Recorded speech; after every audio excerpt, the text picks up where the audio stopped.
Hey everyone, Phil and Levi from Prismic here. Today we're just going to take a bit of time to discuss some of the frequently asked questions that we get fielded on Intercom.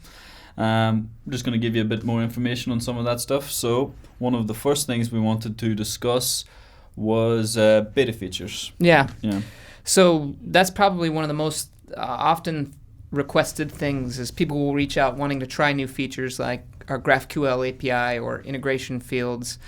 And so the way we handle that typically is you'll have to reach out to us via the chat system in your repository or on the Prismic website. Mm-hmm. And we can help you determine if your repository is able to have that new feature, and we can activate it for you there.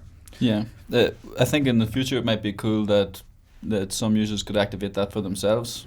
Yeah, I think that would be a neat thing, and I brought that up with the team before as well. So hopefully in the future that can be something that you can do. But for now, you'll have to reach out to us via the chat system to be able to try new features. And if you want to see what's being worked on currently, you can always check out our progress page, and we'll add a link to that in the comment in the description of this video, so that you can always look there to see what's being worked on, what's available, what you can try out, and that's a good place to check out what's going on. Yeah, and also it's a good opportunity if there's any features that you would like to see integrated, if there's anything that you think it's important that we don't have, the comment section is a great place to let us know, and we can discuss that in the next video. Yeah. Yeah, and another new feature, well, a new improvement that we've been working on, we had a chance to see a demo today, is some more in-depth features with our webhooks. Yeah. So one thing that people often will reach out to us and ask questions is if they can have more control over the webhooks.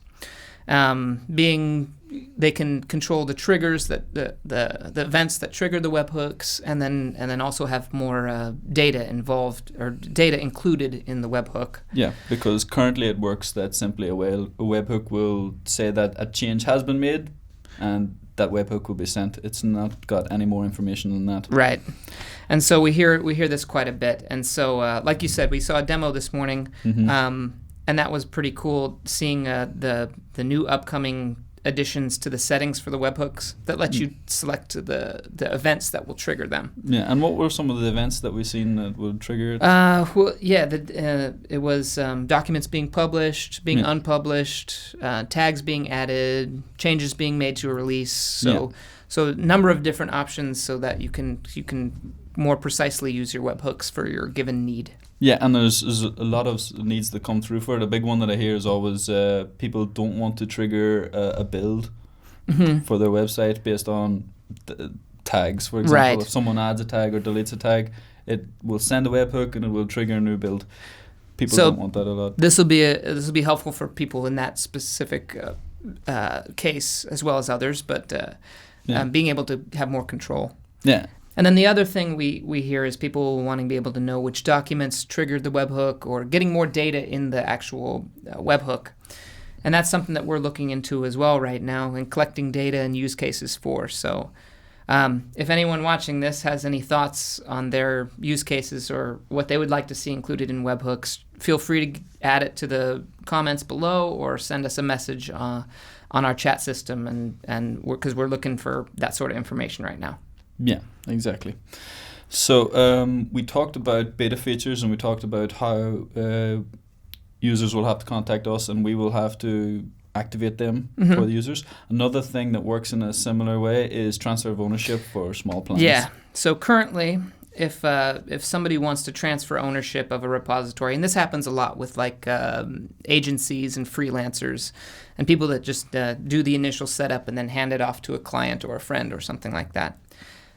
If you're on the free plan, then you can only have one user on the repository, and it's harder to transfer ownership. So, like you said, currently they have to ask us, and we can help them. Yeah. But another cool thing is that I know the dev team has been working on this, and in the near future, you're going to be able to transfer ownership via the Prismic UI as opposed to having to ask.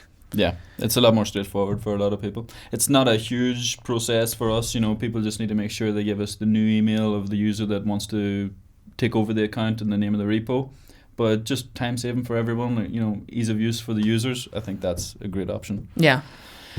Yeah. And then another one we were going to talk about is Boolean field. Yeah, we get a lot of requests for Boolean fields. So I think a lot of devs reach out about this one. Yeah, exactly. And they're looking for a field that will be a true or false Boolean field, which we don't actually have. So what we tell them now is to model it with a select field.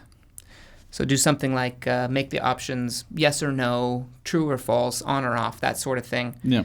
And that's how you can kind of model a Boolean field with Prismic currently. Yeah. But of course we want to improve on that. So hopefully the rumor is that we are starting to work on that and we are starting to look into getting it going. So yeah, I've heard that. So having a true proper Boolean field might be in the near future, which is cool. Yeah, I think that would help a lot of people. Yeah. Yeah. Was there anything you wanted to add? Nah, I think that's about it. So thanks for watching. If you have any other ideas or questions you'd like to see on possible future videos like this, feel free to add your questions to the comments or send us on Twitter or on our chat system. Yeah. And we can put together another video like this. And yeah, we'll dig in a bit deeper. We'll discuss the things you want to know, what the thought process is here at Prismic and why we're making these decisions. Yeah. So, anything else you'd like to add? Thanks for watching, and Thanks. we'll see you next time. Bye.